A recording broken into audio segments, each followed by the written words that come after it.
Bom dia, Gi, tudo bem?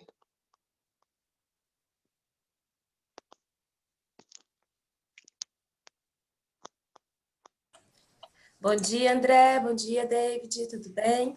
Bom dia, professora. Tudo? Só esperar o pessoal entrar para a gente começar. Esperar mais Beleza. alguns minutinhos. Vocês estão bem? Sim. Graças a Deus. E a senhora? Então tá bom, estamos indo.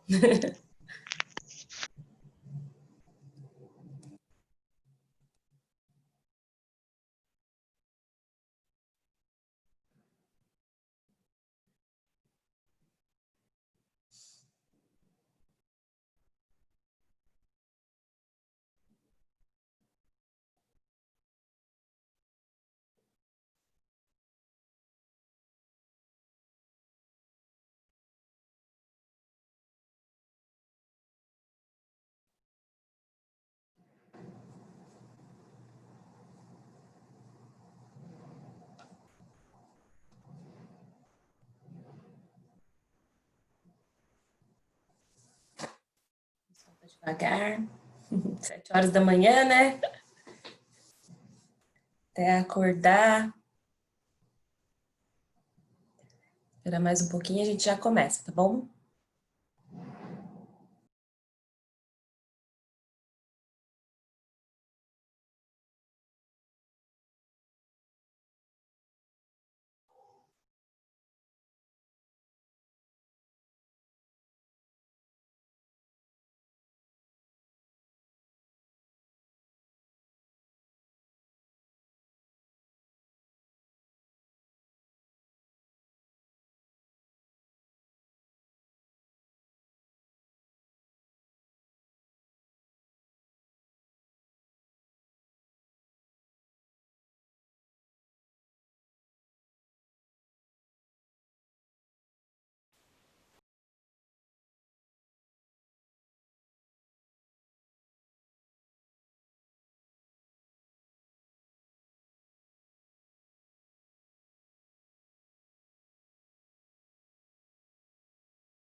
Bom, gente, vou começar então, depois o pessoal vai entrando. Bom dia para quem chegou depois que eu já tinha cumprimentado. Espero que vocês estejam bem, né?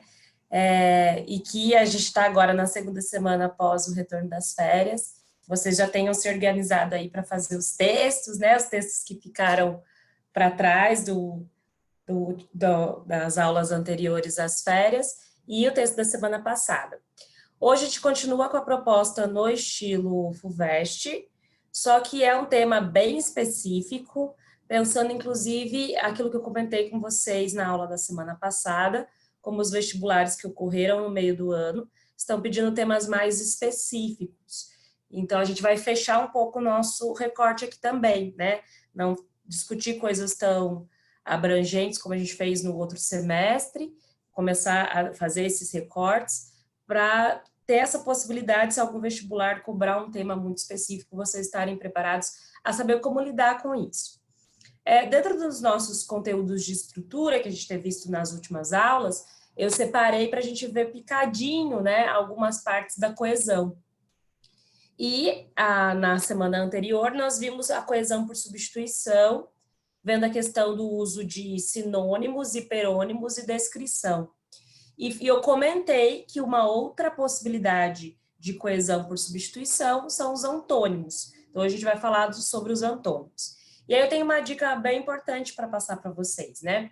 Todo mundo me pergunta, né, nas aulas de redação que eu dou aí pela vida, se existe um modelo fixo, né, para escrever a redação, se vale a pena ter esse esqueleto pronto, né, principalmente da estrutura em relação ao uso dos conectivos e da relação de sentido que você vai estabelecer entre um argumento e outro. E aí, várias pessoas, né, que dão aulas aí pelo YouTube, pelas redes sociais de redação, sempre sugerem esse modelo de um esqueleto pronto para redação. Eu costumo dizer que o mais viável é você ter mais de um esqueleto, né? Para você pensar que todo o texto, ele é uma coisa única, cada texto é um texto. E cada texto vai corresponder à proposta de redação. Então, de repente, se você decorar só um esqueleto, ele pode não funcionar para todos os temas possíveis, né, que podem aparecer nas provas. Então, o legal é você guardar mais de um esqueleto. Hoje, com esse recurso coesivo do antônimo que eu quero mostrar para vocês, se eu estou falando em ideia, em palavras que semanticamente têm esse valor contrário, oposto, fica lógico que o meu texto vai estabelecer a relação de oposição. Então, vai trazer para a argumentação do texto a relação de oposição. Todo tema eu vou conseguir fazer isso? Né? Alguns temas não, né? Alguns temas vão me exigir um posicionamento muito específico frente à sua problemática, às vezes, inclusive, se ele é uma pergunta, como é o estilo dos temas da VUNESP, e a própria FUVEST, às vezes, traz também na sua frase temática essa estrutura de pergunta, eu vou ter que dar uma resposta, um posicionamento certeiro, e não vai me abrir a possibilidade de usar esse recurso da oposição, em alguns casos. Mas alguns temas, o próprio texto motivador, a frase temática, vai encaminhar para essa ideia de oposição. E aí, decorar, então, aquela estruturinha, né, se por um lado, por outro lado, e dentro dos parágrafos do desenvolvimento, então eu posso trazer na tese essa construção, né, por um lado, tarará, por outro lado, tarará. E lá nos parágrafos do desenvolvimento, eu começo com primeiramente, depois, embora, né, estabeleça aquela relação de concessão e construo, então, a ideia de oposição dentro do texto. Claro que a hora que a gente for analisar o tema, aí eu dou esse exemplo de forma mais clara, tá? Mas só para vocês, tirando, inclusive, essa dúvida, porque a gente costuma, né, quem trabalha com redação há muito tempo, principalmente conhece as bancas de correção, a gente acaba criticando essas pessoas que vendem um modelo único para a redação por conta de ser um modelo único, né? Pensando nisso, cada proposta de redação vai pedir um exercício de interpretação primeiro, né? Os textos motivadores que estão na proposta, os textos de apoio, não são em vão, eles estão ali por um motivo, eles vão encaminhar o seu raciocínio e de alguma forma eles já vão levar você até a frase temática, o que é proposto, dentro de alguns aspectos, né? Esses aspectos têm que ser considerados na hora que você for escrever sua redação. Então, é muito importante a gente ter essa consciência antes de testar, inclusive, esses esqueletos prontos, né? Saber que funciona, mas se você tiver a possibilidade de diversificar de uma proposta para outra, de um tema para outro. Nem sempre, né? Nem todos os temas vão dar certo em relação ao uso desses esqueletos, tá bom? Então, só orientando nesse sentido. Vou espelhar, então, aqui o nosso material. Se tiver alguma dúvida, vocês podem falar. Então, primeiro aqui é a parte da atividade. E aí, essa explicação, então, sobre o uso de antônimos como recurso de coesão, tá? Então, aqui eu coloquei um exemplo bem simples, né? Necessário, desnecessário, frio e calor, só para a gente lembrar o que é antônimo. Vocês já viram isso na educação básica. E como eles podem ser usados na redação para substituir termos. Geralmente, a gente pode usar, inclusive, quando o termo é uma palavra que se repete muito ao longo do nosso texto, é a palavra-chave da redação, eu posso substituir pelo antônimo acompanhado até de advérbios de negação, né? Então, eu coloquei até um exemplo aqui, sociedades não pacíficas no lugar de sociedades violentas. Então, se eu estou escrevendo um texto sobre violência e eu fico repetindo várias vezes violência, sociedade violenta e tal, eu posso substituir pelo não pacífico, a ideia também do que não promove a dignidade, essas expressões que de repente podem substituir, que não são seguras, né, para substituir violência. Então tem essa possibilidade de usar o antônimo acompanhado pelo advérbio de negação não, né? Ou até também o recurso da formação de palavras, vocês usarem os prefixos, né, des, e, a, ante, que também dão essa ideia de negação. Então, por exemplo, se eu estou falando de normalidade, eu posso trazer o anormalidade, né? Se eu estou falando de sociedade democrática, eu posso falar de grupos antidemocráticos, né? Então, tem essa possibilidade, inclusive, de relembrar aquele conteúdo sobre formação de palavras, né? Lembrar desses prefixos que vão transformar a palavra num antônimo. E aí você vai trabalhando a relação de oposição. E aí deu um outro exemplo também, que nem são palavras opostas, né? Não são palavras que são realmente na sua base, na sua origem, na sua formação, antônimos, mas que a gente sabe que na relação na sociedade são opostas, né? Por exemplo, sociedade democrática versus grupos totalitários. Então, eu sei que são coisas opostas e eu posso trabalhar essa relação. Então, uma dica é, por exemplo, pegar a frase temática, né? E já ver se a frase temática me dá essa possibilidade. Em relação aos sinônimos, eu sempre dou essa dica, né? Você analisa a frase temática, pega as palavras-chave e faz uma lista de sinônimos para essas palavras. Primeiramente, como um recurso de vocabulário e de coesão, para você não ficar repetindo muito aquelas mesmas palavras ao longo do texto, mas também para você já ir pensando no conteúdo, né? Porque definindo a palavra, buscando o seu sinônimo, eu já estou também, né, exercitando, ativando a minha memória para lembrar repertório sociocultural sobre o tema, para buscar alguma problematização sobre esse tema, levantar algum questionamento. Então, uma dica interessante é fazer essa lista, tanto de sinônimos como de antônimos, né, das palavras-chave da frase temática. E aí, no nosso caso,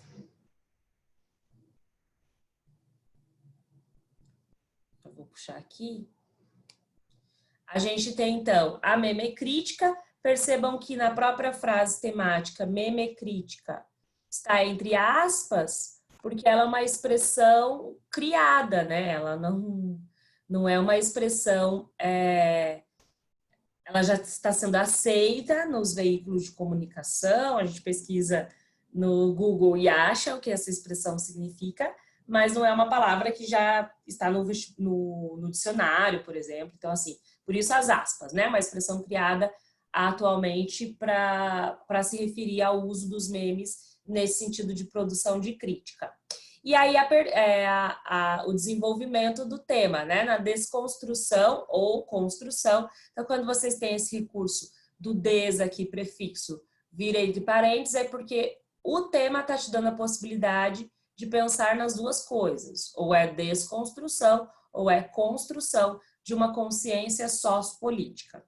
Bom, palavras-chave dessa frase temática. Eu já grifei aqui memecrítica. Aqui, o construção ou desconstrução, eu tenho que pensar como a problematização, ali é o elemento de posicionamento, ali é a deixa que a frase temática coloca para você se posicionar. Então, o seu texto tem que discursar sobre construção ou sobre desconstrução. Ou, né, como veio junto, inclusive, com essa marcação aí do parênteses, com a possibilidade dos dois termos, você pode trabalhar né? Existe essa possibilidade de você dizer que são as duas coisas. Mas aí como você vai problematizar isso? Então, eu grifei aqui de roxinho, E acho legal a gente ter esse roxo, rosa, sei lá, acho que é rosa, né? A gente ter essa consciência de que na própria frase temática eu tenho uma palavra, entre as palavras-chave, eu tenho uma palavra que ela é a propositora, né? Ela é ela que propõe a discussão. E eu tenho que perceber que palavra é essa. Então, memecrítica é o assunto geral sobre o qual nós vamos discursar, que nesse caso é muito específico, né? Não é memes no sentido geral, não são os memes no sentido geral, é memecrítica, ou seja, são aqueles memes que estão associados já a uma visão crítica, né? Então, são aqueles memes que trazem algum problema da sociedade, são aqueles memes reproduzidos a partir de algum acontecimento. Então, não é um meme só do humor, já fechou mais ainda, já afinalou, né? Porque trouxe essa expressão memecrítica. E a palavrinha, então, o memecrítica, dentro das palavras-chave do tema, é o nosso assunto. Construção, desconstrução é a nossa possibilidade de problematização, é a proposição que a frase temática traz. E consciência sociopolítica é a associação que eu vou ter que fazer aqui com o tema. Eu vou grifar também de amarelinho. A consciência sociopolítica é eu pensar se isso é resultado mesmo da construção ou da desconstrução, é o efeito. Então, quando a gente analisa essa frase temática, a própria construção da frase já nos deu duas possibilidades de relação. A relação de oposição, porque está falando de dois opostos, né? Então, claro, né, foi proposital que eu escolhi esse tema e essa frase temática, porque a gente está falando sobre antônimos na aula de hoje, né? Construção, desconstrução, são duas palavras antônimas. Então, já estabelece para a gente essa possibilidade de discutir ideias opostas. E também já nos trouxe a relação de causa e efeito, né? Porque se eu vou falar que memecrítica é uma desconstrução da consciência política, eu vou ter um efeito na sociedade, né? O que isso vai trazer de impacto para os indivíduos? Vão ser indivíduos alienados, despolitizados, né? Que não entendem como os mecanismos da sociedade funcionam, apenas riem desses mecanismos, né? Ou tem essa visão rasa, superficial sobre esses mecanismos. Então, a própria frase temática me estabeleceu duas relações de sentido. Isso facilita, então, para que agora eu escolha quais recursos eu vou utilizar na minha estrutura de texto, né? Então, eu posso desenvolver um texto que a tese traga a relação de oposição, que eu fale que existem essas duas realidades, mas ao longo do meu texto, lá nos parágrafos do desenvolvimento, para cada argumento, né, eu posso pensar em outra relação. E aí, dentro desses argumentos, eu posso pensar nesse aspecto de discutir também os efeitos. Né? O que é uma sociedade que tem um recurso de humor, de entretenimento, que pode desconstruir consciência política, ou que pode construir consciência política. Então, é fazer essa análise. Lembrando, vou tirar aqui um pouquinho. Lembrando que nós temos um tema estilo FUVEST que puxa para essa questão mais sociológica, né? De olhar o impacto que isso traz para a sociedade. Em nenhum momento você irá, com esse texto, pensar na solução para isso. Não é um texto Enem, não é um texto que encaminhe para essa ideia de intervenção sobre o problema, você só vai apontar que existe um efeito. Quando eu estou falando dessa relação de causa e efeito num texto FUVEST, é legal eu pensar na comparação disso com o pensamento da filosofia, é legal pensar na comparação disso com algum acontecimento histórico, né? Se eu chegar à conclusão de que memes desconstroem a consciência política, quando isso já aconteceu na sociedade? Quando outro elemento de linguagem, né, um elemento cultural, foi usado, né, e tinha também uma certa repercussão, para entreter as pessoas, para divertir, se expandiu naturalmente e tinha como efeito construir ou desconstruir consciência política. Posso pensar nas piadas, eu posso pensar nos programas antigos de esquete, que brincavam com a ideia de jornalismo, por exemplo, né, como TV Pirata, como Cacete Planeta. Então, tem exemplos nem tão distantes, né, mas recentes, inclusive, para estabelecer essa comparação, pensando em sociedade brasileira.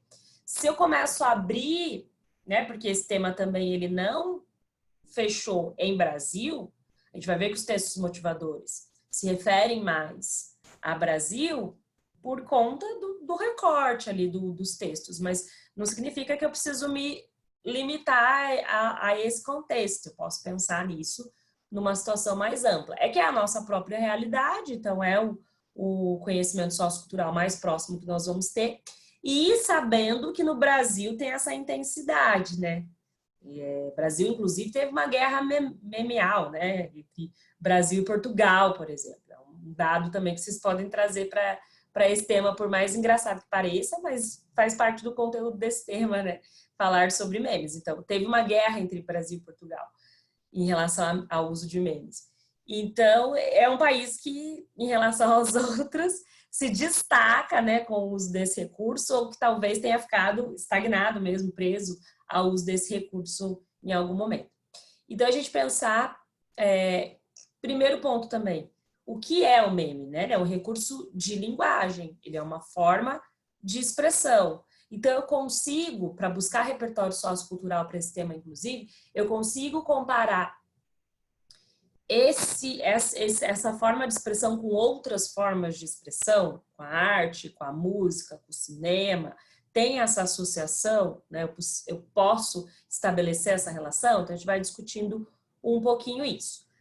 Mas em relação à estrutura, o que eu queria sugerir para vocês é esse olhar, então, já na frase temática, identificar a possibilidade de relações de sentido que o texto estabelece, para facilitar na hora que você for pensar na sua problematização, nas escolhas que você vai fazer para o seu texto, e depois estruturar isso usando os conectivos, usando os estilos de frase, de construções de orações subordinadas, né? Se eu vou trabalhar essa relação de oposição, então eu vou usar construções com orações adversativas, coordenadas adversativas, mas eu também posso usar as orações subordinadas concessivas, adverbiais concessivas. Então, é ter consciência sobre essas escolhas enquanto você está pensando no seu texto, para que ele tenha um projeto, né? Para quem ler o seu texto perceber que você fez tudo aquilo intencionalmente. Então, se eu começo lá na minha introdução com um repertório sociocultural que associa o meme a uma outra expressão cultural, eu tenho que aproveitar disso no transcorrer do texto. Não pode aparecer como uma informação solta lá na introdução. E aqui, nas nossas aulas, por exemplo, quando eu trouxe para vocês o recurso da ilustração, como recurso também de coesão, eu deixei bem claro isso, né? Quando você usa esse recurso, por exemplo, de uma metáfora, alguma coisa assim, você recuperar esse elemento ao longo do texto, para mostrar isso, né? Que foi proposital, que existiu ali uma intenção, que tem um projeto, porque o corretor da redação, ele vai bater o olho nisso, né? Os bons textos são aqueles que deixam claro para ele que existe mesmo um projeto ali por trás, existe um planejamento das ideias e que esse planejamento garante, inclusive, a fluidez do texto, tá? Então, primeira dica foi essa, de vocês grifarem as palavrinhas e identificando qual é o assunto, qual é a palavra propositiva, né, que lhe provoca, que lhe dá a provocação para escrever, para responder a essa frase, e qual é o encaminhamento disso, né? Porque o assunto também, se eles deixassem só meme crítica é uma construção, uma desconstrução, tá? Construção, desconstrução do quê? Precisava fechar ali esse recorte. E aí vem essa questão da consciência sociopolítica. Tudo bem, gente? Então, a parte de estrutura é isso. Vamos ver agora o tema. Vamos falando. A gente tem uma proposta bem curtinha, né? Só 2 textos motivadores. Então, já é um caso hoje da possibilidade de a gente ler essa proposta juntos e ir fazendo essa análise do texto, né? Como o próprio texto motivador vai nos trazendo elementos para a gente puxar na nossa memória repertório sociocultural e também criar esses mecanismos, como que eu posso problematizar, que relação de sentido eu posso estabelecer no meu texto. Então, o primeiro texto, a era dos memes na crise política atual.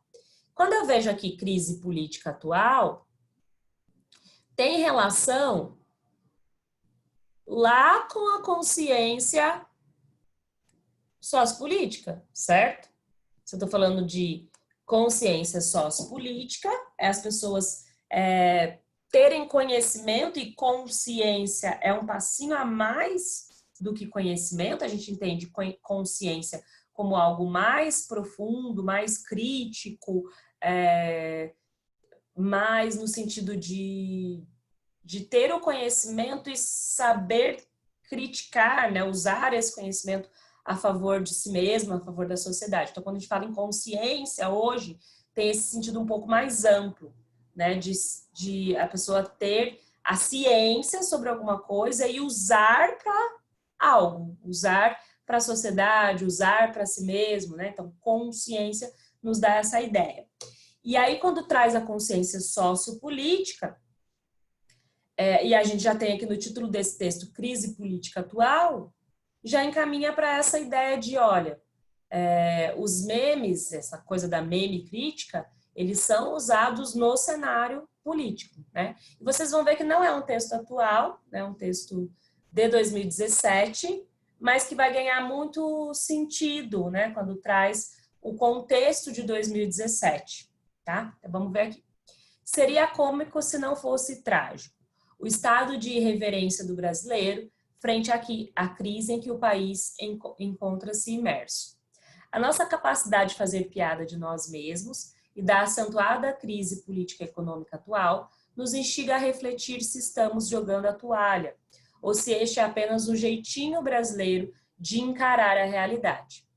A criatividade de produzir piadas, memes e áudios engraçados expõe um certo tipo de estratégia do brasileiro para lidar com situações de conflito. Então, vou até grifar aqui, ó.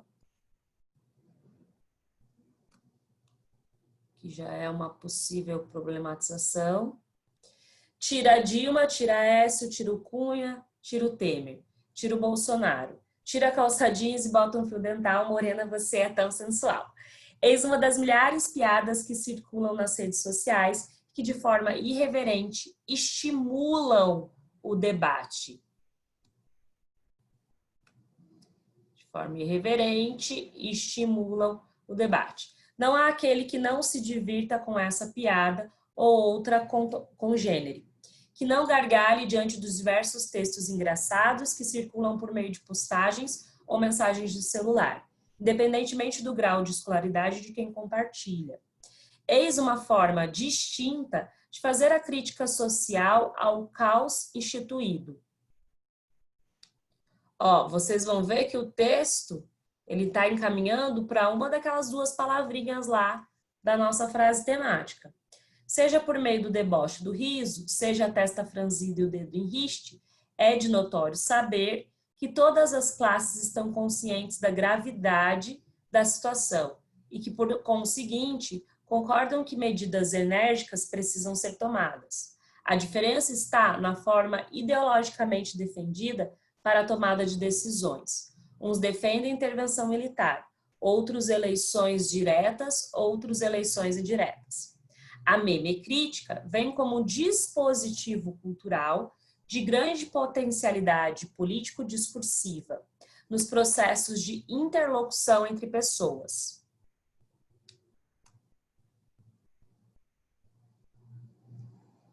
Essa é uma categoria de crítica social que tem causado desconforto nos políticos e membros dos poderes judiciários e executivos, estimulando inclusive tentativas frustradas de mapeamento e controle do uso da internet por meio dos internautas. Aliás, ressaltemos que o Brasil é um dos campeões em produção e veiculação de memes em meio às mídias virtuais.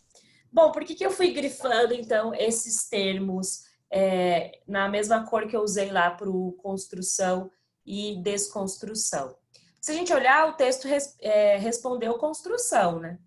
O texto motivador trouxe que a memecrítica é uma construção de consciência sociopolítica. Porque, ó, tipo de estratégia do brasileiro para lidar com situações de conflito, forma irreverente de estimular o debate é construir consciência, forma distinta de fazer a crítica ao caos instituído, então é construir consciência. A memecrítica vem como dispositivo cultural de grande potencialidade político-discursiva nos processos de interlocução entre pessoas.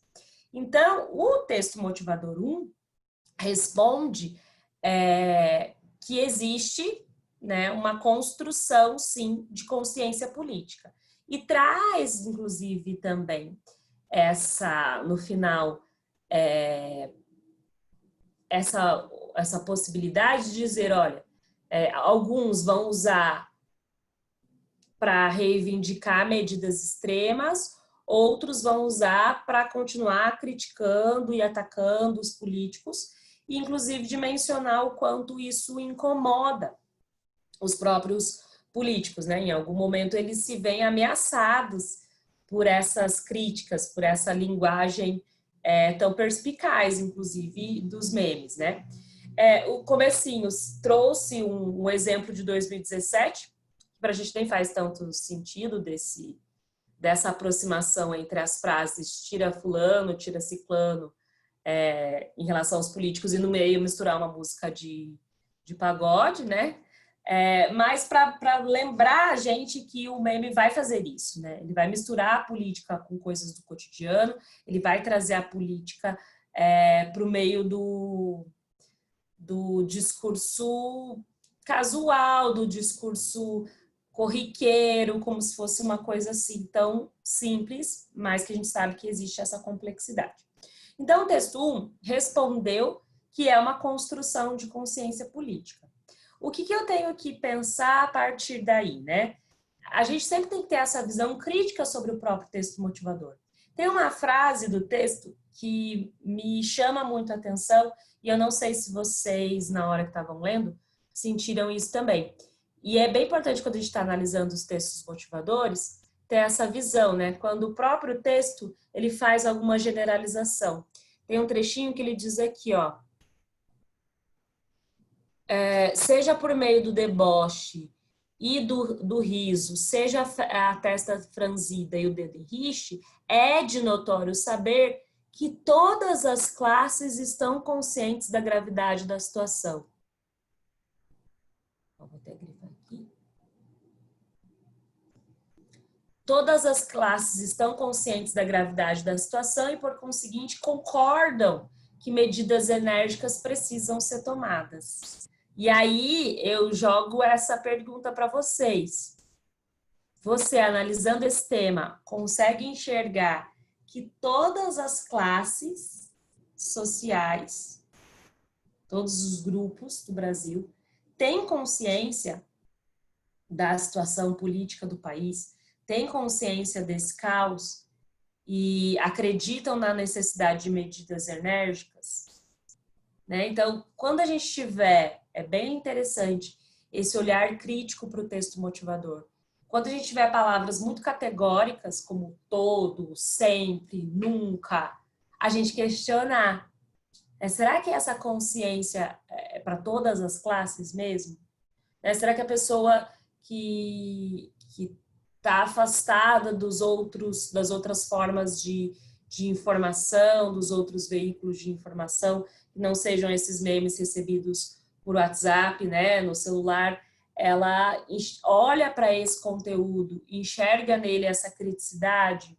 Será que ela compreende mesmo, como ele colocou ali, como uma tentativa de mudar a situação, ou provoca o riso, ou nem entende o que apareceu naquele meme e leva a vida a seguir? E quando a gente pensa em classes, né, a gente joga, lógico, sempre para a questão das classes sociais, mas eu posso pensar nos grupos também. E dentro dos grupos eu tenho a questão também de faixa etária, né?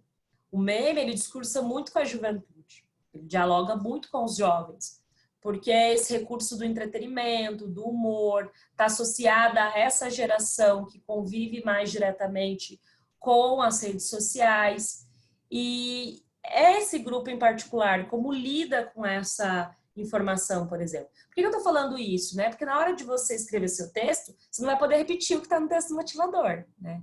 Então, aquelas definições que ele trouxe para o meme, você pode parafrasear, escrever com as suas palavras lá na sua introdução, na hora de chegar, né, abordar o assunto, contextualizar o tema para o seu leitor. Mas os parágrafos do desenvolvimento, você tem que trazer outros aspectos que não estão nesses textos motivadores. Por isso é pegar a frase mesmo do texto e levantar esses questionamentos para você chegar no seu argumento, para você chegar em outros aspectos que não foram contemplados ali.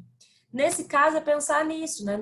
Será que nós estamos desenvolvendo uma sociedade, pensando isso a longo prazo, né? Pensando no futuro, de uma juventude que recebe esses memes e tem consciência real de que eles indicam, eles são os índices de problemas na sociedade, ou simplesmente eles vão receber aquilo como humor, dar risada, enxergar aquilo como distração?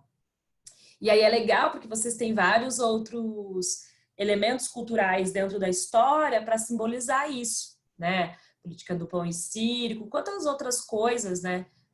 A gente pode comparar com essa realidade dos memes, nesse sentido, quando ele aliena, quando ele é desconstrução, tá? Se você escolher, inclusive, isso como argumento. Mas, por exemplo, o fato ali que o texto menciona, isso é um texto de 2017, então é um texto que menciona o medo também, né? Outro aspecto que ele trouxe ali, o medo que os políticos, o incômodo que os memes causam nos políticos, até o ponto deles, na época, querer investigar as fontes de quem enviava isso, tentar... Não sei se vocês lembram, mas, por exemplo, o Temer, quando assumiu, ele queria proibir, né, que usasse a foto dele para construção de memes. Então, acho que vocês podem até recuperar essa notícia, essa informação, que cabe muito bem nesse tema, né? Dos próprios poderosos, quando existe uma linguagem, como o texto falou, política discursiva, né, que entra e traz a política como um discurso cotidiano para as pessoas, o quanto isso é ameaçador para quem está no poder. Porque está abrindo a possibilidade da população enxergar os defeitos, está abrindo a possibilidade da população sair dessa alienação. Agora eu já estou defendendo o outro lado, tá? Estou defendendo o lado da construção. Então aqui vocês vão ter que escolher ou equilibrar as duas coisas para o texto.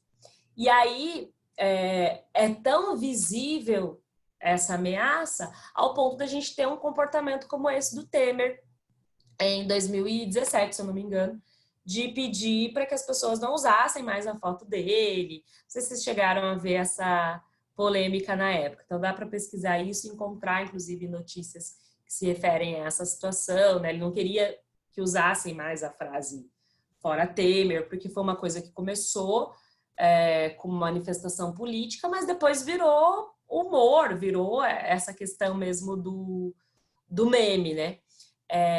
Então, pensar nisso, né? Como as pessoas reagem, por exemplo, hoje a acontecimentos políticos com os memes. Só que a gente tem que enxergar, como o texto diz, a potencialidade que isso tem. Porque alcança as pessoas, né?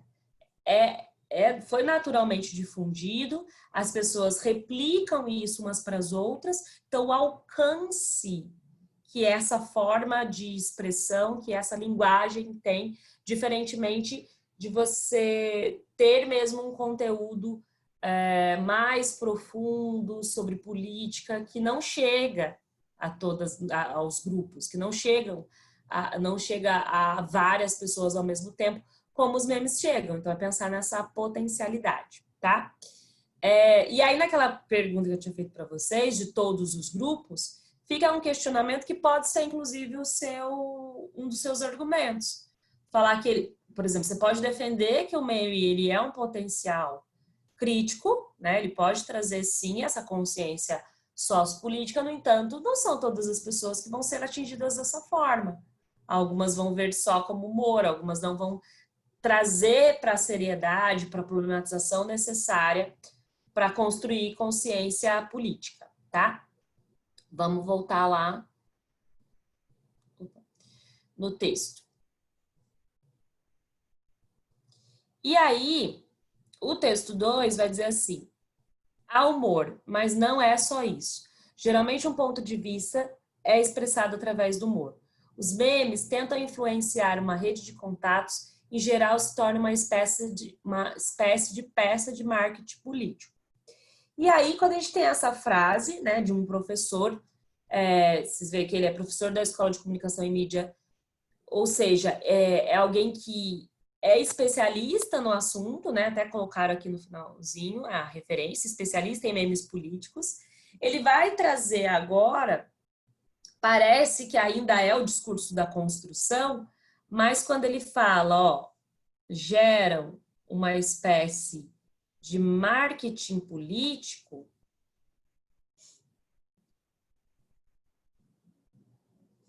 então ele expressa um ponto de vista, mas ele também funciona como marketing político. O que é uma estratégia de marketing? Né? Quando a gente pensa nessa palavra, marketing, o que vem à nossa memória, à nossa ideia? A publicidade, a propaganda, né? Você usar recursos também expressivos da linguagem para influenciar as pessoas a um determinado comportamento. Então, o marketing tem essa função, né, de você usar recursos para influenciar as pessoas a comprar ou não um produto, a acessar ou não um serviço. Então, quando eu chamo o meme, quando esse especialista diz que o meme é uma peça de marketing político, eu não estou naquela questão de construção de consciência política. Eu estou na ideia de desconstrução, né? Porque se a pessoa vai ser influenciada por um meme para aceitar certo posicionamento político, aceitar certo candidato, inclusive, na questão eleitoral, ela não está construindo uma consciência, ela está seguindo um fluxo. Ela está sendo influenciada. Se ela está sendo influenciada, não existe consciência, existe aquilo que nós chamamos de manipulação. Né? Então, o marketing trabalha com essa estratégia da manipulação. Então, nos dá uma outra perspectiva esse texto, né? Essa frase curtinha, inclusive, do texto 2, que é esse processo de desconstrução.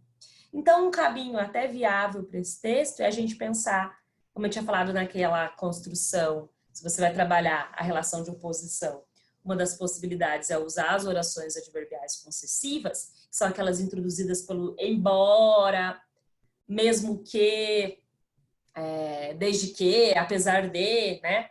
Então, nesse caso, dá para falar que o meme, ele tem essa potencialidade, posso definir, inclusive, isso na introdução, ele é uma linguagem expressiva, que alcança muitas pessoas, que esse alcance, hoje, ele é naturalizado, né? Fácil de acontecer, sem as pessoas, inclusive, se questionarem sobre isso. Então, ele tem um potencial de alcance, ele tem o potencial de trazer a política para o micro mesmo, para o cotidiano das pessoas, para uma situação corriqueira.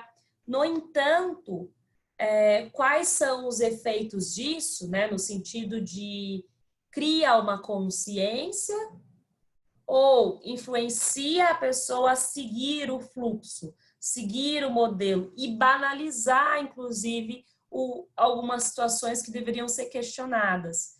E aí eu vou puxar para o repertório quando a gente tem, por exemplo, aquele meme do caixão. Vocês já devem ter visto várias vezes. Esse meme aqui. Peraí, tá lá no texto 3. Opa! Esse, ó. Está sendo usado, inclusive, agora para conscientizar as pessoas sobre a importância de respeitar o isolamento social, a quarentena. Mas qual é a consciência, inclusive, sobre o que é esse meme, né? O que é esse vídeo desses homens dançando, levando o caixão e tudo mais. Deixa eu ver o que vocês estão perguntando aqui no chat, a gente já volta para o meme do caixão. Ai, O Diego tinha falado bom dia. Eu posso dizer que também é algo positivo, por exemplo, os memes que fizeram com o Bolsonaro em 2017, 2018, falando das mitagens dele, eram praticamente uma divulgação política gratuita. Sim, nesse sentido de marketing político, né, Diego, o que o texto 2 trouxe. Inclusive, quando eu estava pesquisando repertório para vocês sobre esse tema, tinha um texto, um artigo de opinião, que trazia no título "Elegemos um meme?", fazendo essa pergunta em relação ao Bolsonaro. Foram tantos memes feitos com ele, e eu não sei se vocês lembram, até nesse sentido de comparação, né? Eu falei que, como meme, ele é uma linguagem, né? Uma expressão, eu posso comparar a outras formas. Deixa eu só fechar aqui. Meu WhatsApp fazendo barulho.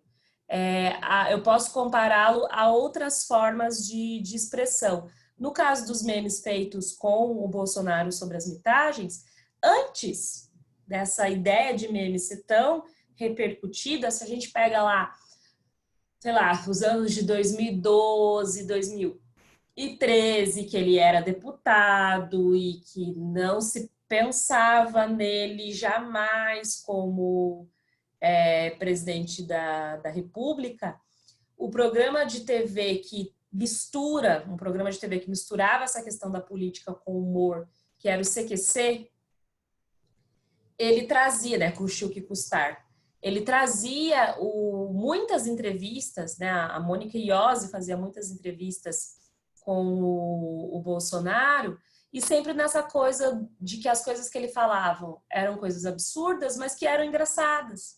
Eles puxavam para essa coisa, nossa, é tão absurdo que as pessoas riam do que ele falava. E o quanto isso talvez, né, a gente não dá para fazer essa análise mais ao longo dos anos, inclusive agora, né, mas o quanto de repente isso não foi trazendo uma imagem mais popular dele, né, inclusive de você trazer esse exemplo das mitagens, o quanto isso não colocou ele em evidência, o quanto não funcionou mesmo como uma divulgação, marketing político, como o texto 2 falou, né? E aí responde a esse artigo que eu citei aqui, o título, que as pessoas acabaram elegendo esse meme, acabaram elegendo esse mito, né? Eu vi que vocês comentaram aqui do Hermes e Renato Eternos. Sim, eles já tinham essa pegada de fazer as esquetes, né? Fazer o humor a partir da questão do cotidiano, da política e tudo mais, e vários outros programas de humor copiaram esse modelo dos dois, assim, realmente dá para usar alguns exemplos dessa parte do humor, comparando também com os memes. A Esther, esses memes maldosos, por exemplo, aquele do menino de Suzano, perguntando onde é a sua escola, pode ser usado como uma banalidade do mal de Hannah Arendt. Sim, então, eu ia falar um pouco sobre essa questão da banalidade quando eu citei a questão do meme do caixão, né? Quando você pega os memes que trazem situações... É que eu não gosto de usar a expressão... Hoje, pensar que a expressão humor negro ela é um pouco pejorativa. Vamos pensar no humor ácido, né? Acho que melhor. Então, o humor ácido é esse que não se preocupa no efeito, né? Não se preocupa, inclusive, na dor de quem está sendo representado, usado ali.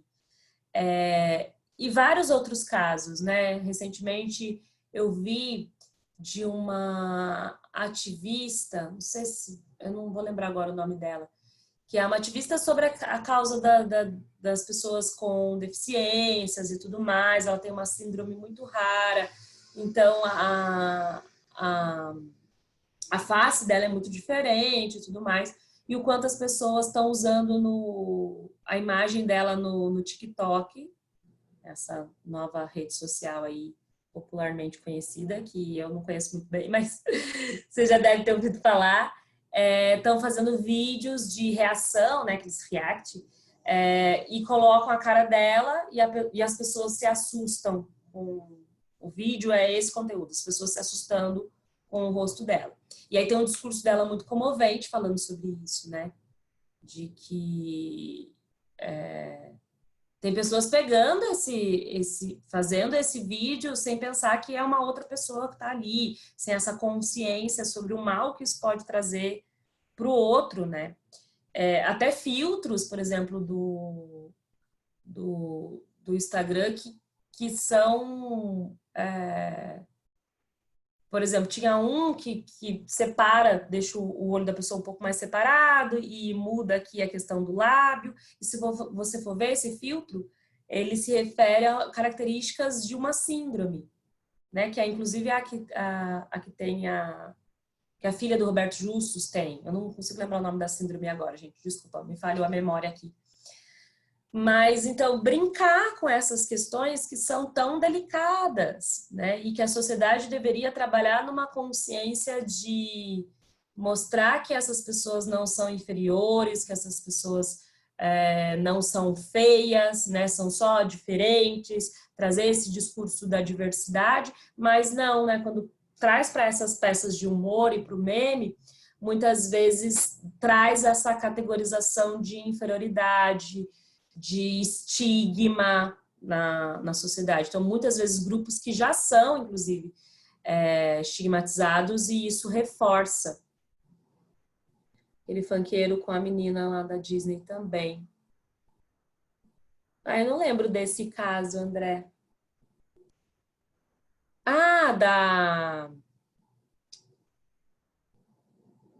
Não lembro agora. Bom, mas tem vários casos, depois se você quiser até falar, né? Tem vários casos nesse sentido, né? De pegar a imagem das pessoas, provocar humor, e entra num outro tema, né? Que é a questão dos limites do humor. Como vocês poderiam encaixar, inclusive, essa perspectiva e essa análise sobre os limites do humor nesse tema? Entra como um dos argumentos para esse tema. Pode falar, David. Professora, no meu caso é meio complicado porque eu não acompanho muitas redes sociais e eu não sei, tipo, como que tá o contexto atual de memes ou algo do tipo. Mas eu queria mais saber, por curiosidade, porque eu não tenho muita noção. E nesse contexto de polarização política e fake news, como que estão os memes de hoje, em relação à parte política? Eu não Então, tenho noção nenhuma. o que a gente vai ter muito, né? Eu acho que hoje em dia tem muito meme associado à questão da pandemia, né? Que nem esse exemplo do meme do caixão. Mas em relação à polarização política, eu acho que a gente vai ter, por um lado, memes que vão ironizar as pessoas de direita, no sentido de que elas permanecem conservadoras e tudo mais. Então, vocês devem ter visto aquele meme sempre do menino falando, ai, com licença, aquele menino vestidinho todo formal, com licença, não sei o que, do meu pai.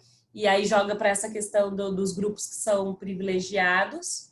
E, por outro lado, né, nós vamos ter os memes também, do outro lado, que vão criticar quem né, vamos dizer assim, de esquerda, no sentido de dizer que são pessoas que sempre estão enxergando problemas, que sempre estão enxergando problematização onde não tem, né? Então lá vem o ativista, então sempre tem esses recursos dos memes para continuar dividindo a sociedade em dois polos, né? Acho que ela não ultrapassou, ele não teve essa possibilidade de promover essa diversidade, mas a gente tem também essa questão de brincar com a situação atual de pandemia. Vocês viram que nesse final de semana a gente chegou à marca de 100 mil mortos, né? Então, o quanto será que dá para a gente tratar isso apenas com humor, né? E eu enxergo também nessa questão muito o privilégio, né? Enquanto alguns podem fazer brincadeira do meme, eles estão usando muito aquele do Drauzio Varela, né? Quando ele teve uma entrevista no Fantástico, o Dr. Drauzio Varela, com as pessoas que ele convivia na penitenciária, e aí ele mesmo estava entrevistando uma mulher trans, e aí ela se emocionou, e aí no final ele oferece um abraço e fala: solidão, né, minha filha? E foi muito, na verdade, é uma frase muito emotiva, é muito forte a gente pensar no que significa o que o Drauzio Varela falou aquela hora para a moça. Claro, teve toda a polêmica, né? Depois do pessoal falar que ele estava abraçando, confortando e defendendo alguém que era criminosa, teve toda a questão, mas a frase dele, solidão, né, minha filha, virou BM. Então agora a gente usa para tudo, né? Ah, saudade de não sei o quê, né, minha filha? Saudade de poder sair na rua, né, minha filha? E aí vem a fotinho do Dr. Drauzio, junto com a frase, junto com a expressão já faz parte do nosso discurso. É engraçado, não vou negar, eu uso bastante, inclusive, não estou sendo hipócrita aqui. Eu uso bastante essa expressão nas coisas que eu escrevo, nas coisas que eu falo, figurinhas, né? E as figurinhas, se a gente for pensar, elas são uma derivação aí dessa linguagem do meme, né? Os memes se transformaram nas figurinhas que hoje a gente usa para se comunicar. Mas se a gente for pensar, a frase do Drauzio Varela, que foi tão impactante na época, e que traria para a gente essa possibilidade de consciência, de olhar para o outro, mesmo com as diferenças, de ter empatia, mesmo diante de uma situação tão complexa como essa, que era uma pessoa presidiária, uma pessoa trans, tem tantas outras imbricações que essa frase dele poderia trazer, e hoje essa frase está reduzida a uma expressão engraçada, a uma expressão de humor. Então a gente percebe que na transposição do tempo, aquilo que o meme tinha de potencialidade crítica, ele vai perdendo, porque ele se reduz ao humor, ele se reduz à piada. Então talvez hoje, quando a gente usa o solidão, né, minha filha, a gente não lembra de que essa frase foi dada em outro contexto.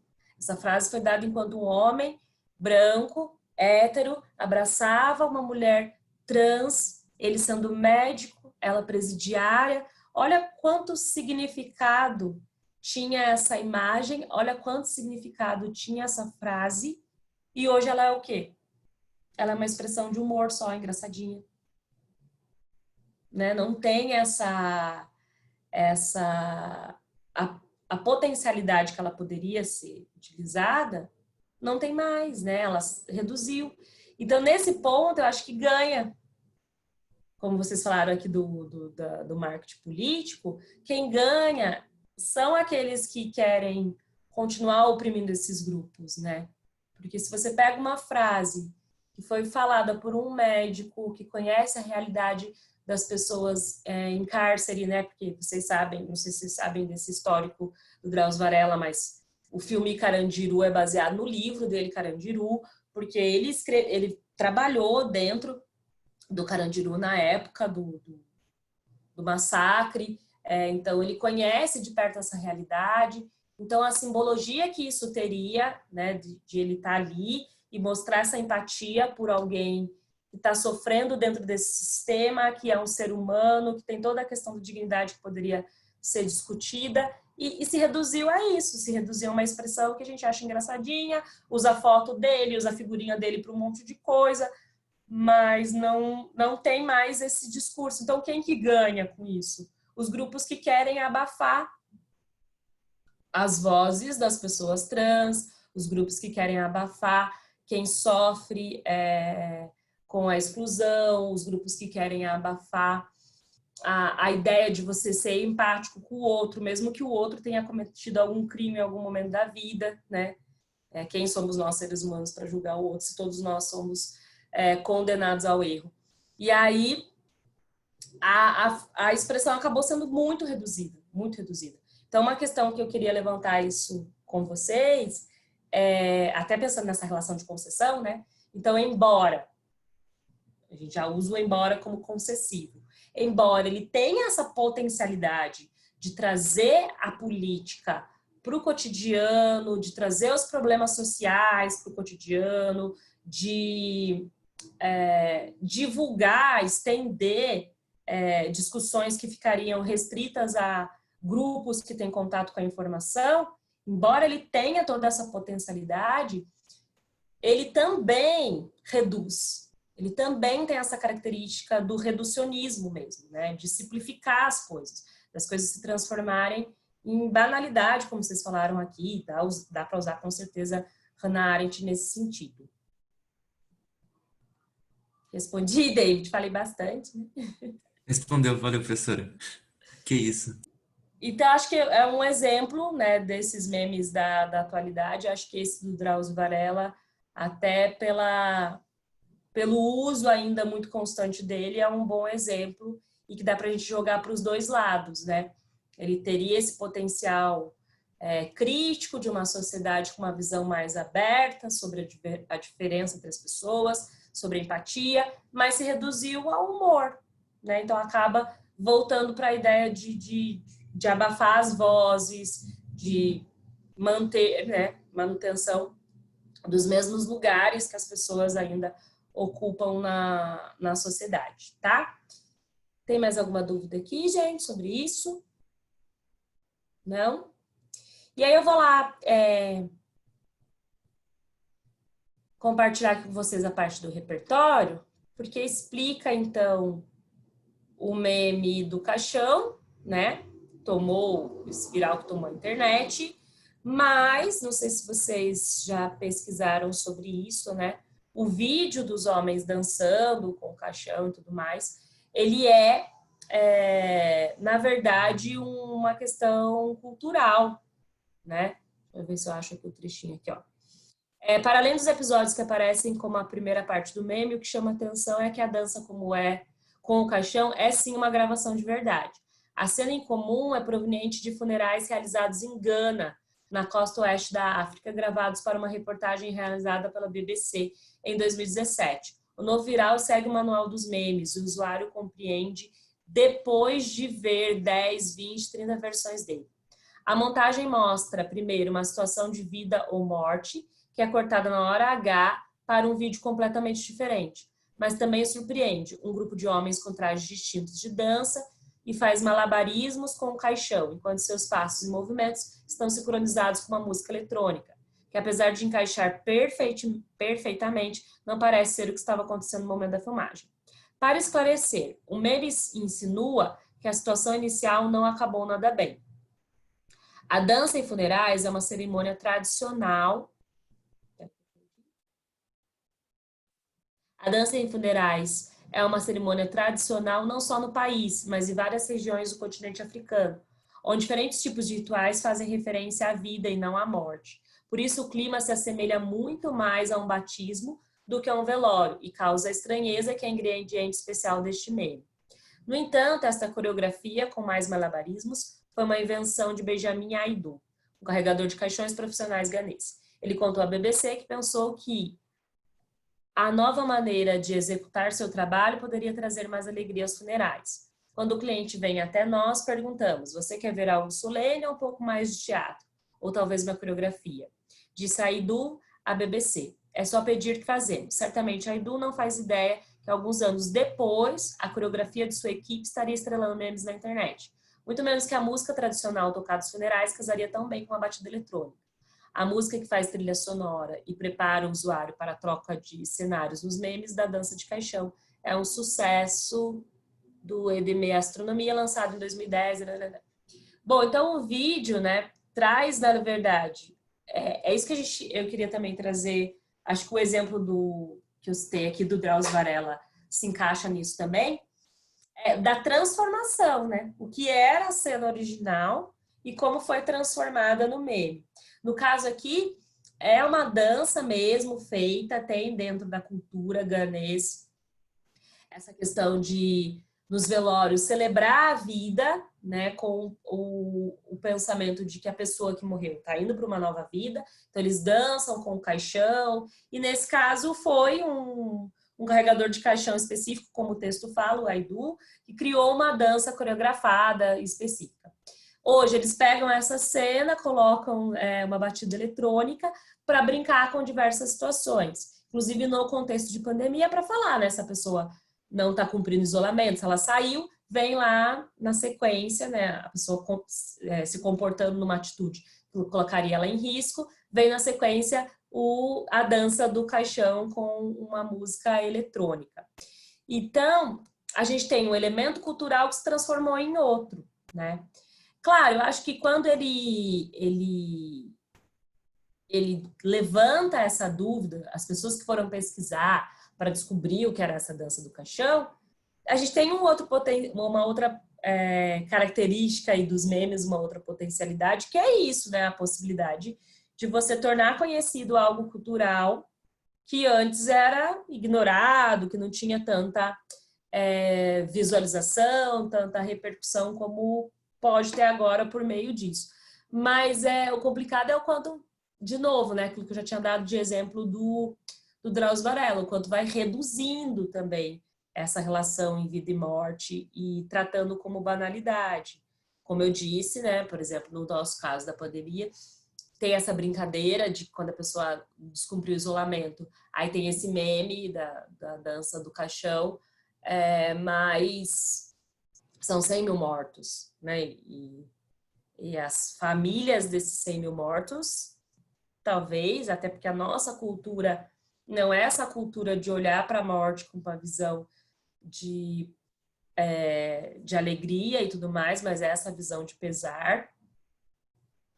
Será que a gente não está tendo nesse meme também, de novo, a naturalização de que é só mais um número, é só mais uma morte, e não voltando mesmo para essa questão, né, para a consciência de que algo precisa ser feito. Deixa eu ver aqui que vocês colocaram mais dúvida. O André explicou. Do MC Gui, que ficou rindo de uma menina que estava em tratamento do câncer e que tinha a mesma aparência de uma personagem de Monstros S.A. E ainda fez um vídeo e colocou no seu Instagram enquanto estava de férias na Disney. Para a menina era um passeio após o longo tratamento quimioterápico e ficou super desnorteada e triste com toda aquela situação. Era para complementar quando a senhora citou os memes que fazem com a aparência da Rafinha Justus. Isso mesmo. Agora, se explicando, eu lembrei do caso. Inclusive, esse MC Gui depois passou por um cancelamento, né? As pessoas cancelaram, mesmo ele totalmente depois disso. Teve uma confusão também envolvendo negócio em relação a ele de ameaça de morte, umas coisas assim. Mas a gente enxerga, então, o quanto quando eles tentam criar esses memes, né, e fazem esse humor de qualquer forma, né, a gente está rindo do quê? Quem é o alvo? Eu lembro que sempre nessa discussão sobre os limites do humor, e a gente vai pesquisar sobre isso, até os próprios comediantes, tem um documentário que se chama O Riso dos Outros, não sei se vocês já viram, que é dirigido e produzido por um comediante, e ele entrevista várias pessoas do stand-up, entrevista pessoas que sofreram com piadas, né, políticos, algumas pessoas que passaram por isso, e também pessoas que são lideranças em ativismos, né. E ali eu lembro de um que fala que, tipo, realmente o humor não tem limite. Você pode fazer piada com tudo. Quem tem que ter limite é o humorista. Né? O humorista é que tem que enxergar que algumas de suas piadas podem ser ofensivas, que algumas de suas piadas vão reforçar estereótipos e estigmas que já existem na sociedade. Então, o humor em si não tem limite. A gente consegue mesmo brincar e fazer piada com tudo. Quem tem limite somos nós, os seres humanos, as pessoas, né? A gente tem que entender que para eu respeitar o outro, eu preciso me limitar. Então, o que eu costumo falar, assim, acho que hoje a gente perdeu muito o senso do que é privado, do que é público. Uma coisa se, por exemplo, esse MC Gui, ele visse a menina, achasse engraçado ia ser pesado de qualquer forma, ia ser preconceituoso da parte dele, mas se ele tivesse reduzido isso a ele mesmo, ao grupo que estava com ele, e não postado nada, passaria, né? É a questão da passabilidade também. Quando a gente guarda para o que é restrito, para o nosso grupo restrito, passa. Mas quando você publica isso, e é a questão dos memes, né? Isso ganha uma repercussão e chega às outras pessoas, e as reações podem ser essas. A gente vai ter os grupos de pessoas que riem, que acham isso engraçado, mas a gente vai ter o grupo das pessoas que vão criticar, que vão enxergar aquilo como ofensa. Eu acho que é uma possibilidade de abrir para o debate, mas é essa possibilidade também de que está tudo muito exposto, né? É comum do ser humano algumas questões de trazerem estranheza, mas a forma como coloca isso. Então, o humor tem essa... Quem escolhe viver do humor, quem escolhe trabalhar como humorista, tem que ter essa consciência do poder que o que ele está criando traz para as pessoas, né, do espaço de debate, mas também do espaço de ofensa, do espaço de tocar, às vezes, numa ferida que já existe ali há tanto tempo. Então, é bem interessante a gente pensar que...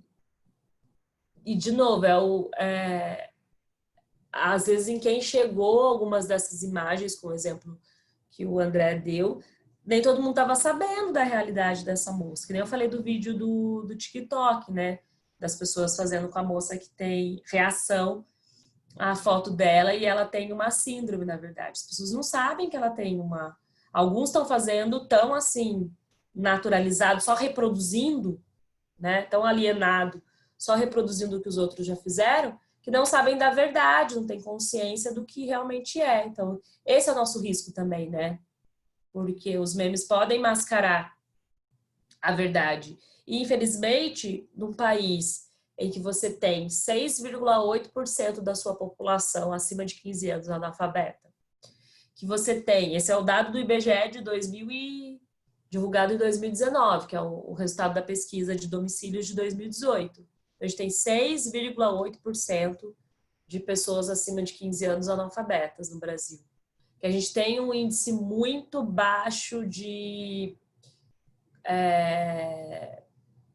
um letramento mesmo, que as pessoas sejam capazes de interpretar os textos e não só decodificar as palavras, né? Os resultados do Brasil no PISA mostram isso. Então, a gente tem uma população com esse déficit de contato com o conhecimento formal, com a escola, com a informação, com o trabalho, inclusive, consciente. E a gente tem nas próprias escolas, né, ainda métodos muito tradicionais de exposição, que não abrem para o diálogo, que não abrem para o debate. Como esperar que essa população pegue um meme e transforme um meme em um elemento para a consciência política? Né? Como esperar que uma população que não sabe interpretar, né, em grande parte, vai entender que aquilo é uma crítica e não só a superfície que é o humor. Né? Então, a gente entra nessa questão de que os memes transformam as discussões em discussões superficiais, porque a gente já tem um outro índice preocupante, né? Da população não ter contato com o que poderia promover a consciência, que é o debate a partir do conhecimento, que é a prática da leitura. A gente não tem isso na nossa sociedade, né? Então, como esperar que um meme, algo de humor, vai se transformar em algo de consciência sociopolítica, se essa consciência, inclusive, ela não é incentivada pelos recursos que deveria. Então, como que o meme vai assumir esse papel? É esperar muito dessa expressão, desse tipo de linguagem, tá? Aqui, gente, no repertório também, eu coloquei para vocês. Depois, olha, é um vídeo bem curtinho. Aqui, ó. 2 minutos e 11.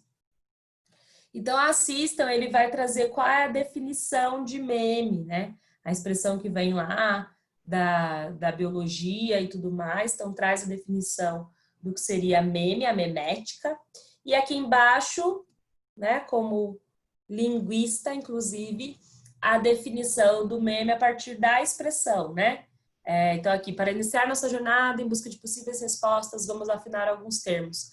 É importante, exemplo, ter em conta que mimese ou mimético, raízes próprias da mimeme, aquilo que é imitado, copiado, que, por sua vez, tem origem no vocábulo meme. Então, meme vem da ideia de imitação, né? Então, a ideia de que você tem um recorte da memória, né? E aí funciona quando a gente olha para os memes, né? Eles são um recorte de uma cena, eles são um recorte de uma situação e que funcionariam como um mecanismo de memória para a gente guardar aquele acontecimento. Só que com a transformação para o humor, para a linguagem engraçada, para a linguagem sarcástica, é aquilo que eu falei para vocês, vai perdendo a origem do conceito, que é o exemplo que eu dei, inclusive, do meme do Dr. Drauzio Varela. Começou, era um discurso, era uma imagem, e hoje foi reduzida a outra. E aqui, ó, esse texto é do Museu dos Memes, né? Para a gente entender como é uma expressão de linguagem hoje que está sendo analisada como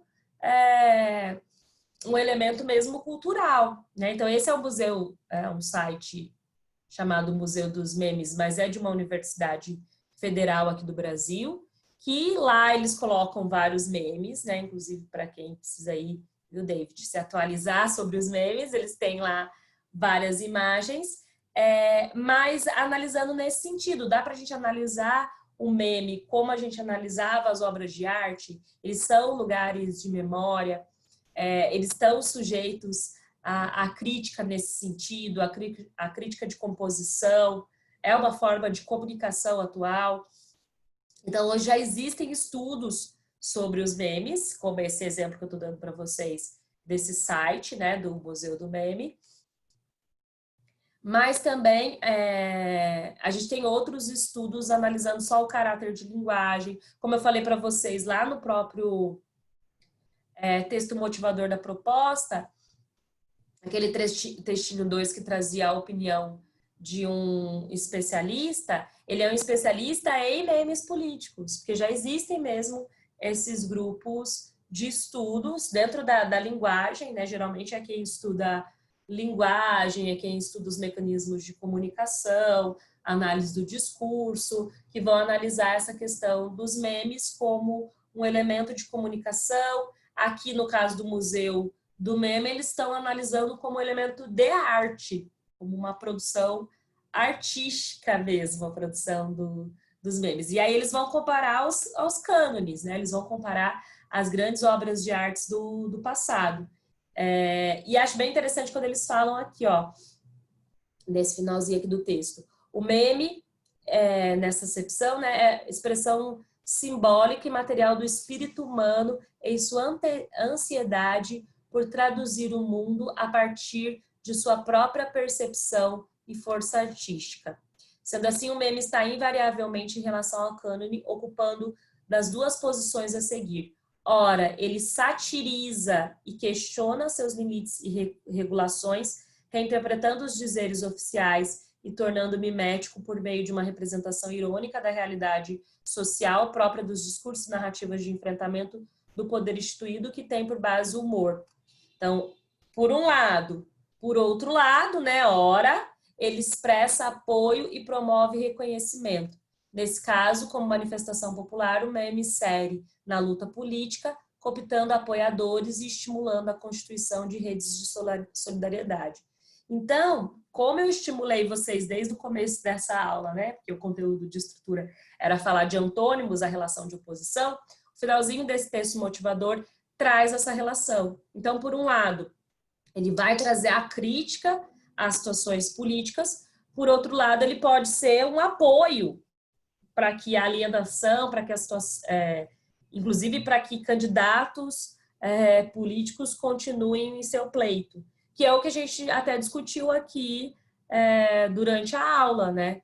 O quanto o meme de determinada pessoa no início era humor, era engraçado, e como isso se transformou, de repente, até trazendo para ele um marketing sobre sua pessoa e popularizando e aproximando ele dos indivíduos a ponto de se eleger. Como eu tinha brincado com a pergunta, elegemos um meme. Então, gente, bastante coisa em relação ao repertório, acho que essa é a facilidade, né? Então, cuidado na hora de selecionar quais ideias você vai colocar no texto para fazer esse encaixe. Então, dá para responder as duas coisas, é a construção de uma questão, mas é desconstrução por outro lado, mas pensar nesse aspecto de discutir, então, a relação de oposição, de concessão e quais os efeitos, impactos que isso traz para a sociedade, sem pensar numa solução, tá? Não precisa. Modelo FUVEST, então, conclusão, só pela síntese das ideias mesmo, tá bom? Então é isso, gente. Mais alguma dúvida? Tranquilo? Professora, Oi, fala, David. quando você estava mencionando sobre listar sinônimos, esse negócio, veio na minha cabeça a charge. Eu não sei muito bem qual que é a diferença de uma charge e um meme. Tem muita diferença? Ou... Não tem diferença. A questão é que a charge, ela é um gênero textual que a base é a crítica. Às vezes o meme ele é só construído por humor, né? Quem faz o meme muitas vezes não tem essa preocupação em estabelecer a crítica, né? Mas no caso da charge, a base sempre vai ser a crítica, o humor é uma linguagem da charge, não é o objetivo final. O objetivo final é a crítica. Mas posso usar como sinônimo de meme Pode crítica usar. nesse caso? Pode usar como comparação, né? Esse novo modelo de charge, pode dizer assim. Tá, beleza. Tá bom? Valeu, É que impressão. charge é sempre um desenho criado, né, pelo chargista. O meme é uma foto apropriada. Então, eles são realmente gêneros distintos. Então, você não pode usar como sinônimo, mas pode usar como comparação. Tá, beleza. Obrigado, professora. Imagina. Gente, então é isso. Boa semana. Obrigada pela participação. Continue se cuidando, bebam bastante água. Até quinta-feira que vem. Boa produção. Beleza, tchau, professora. Muito obrigado, hein? Até semana Tchauzinho. que vem. Até.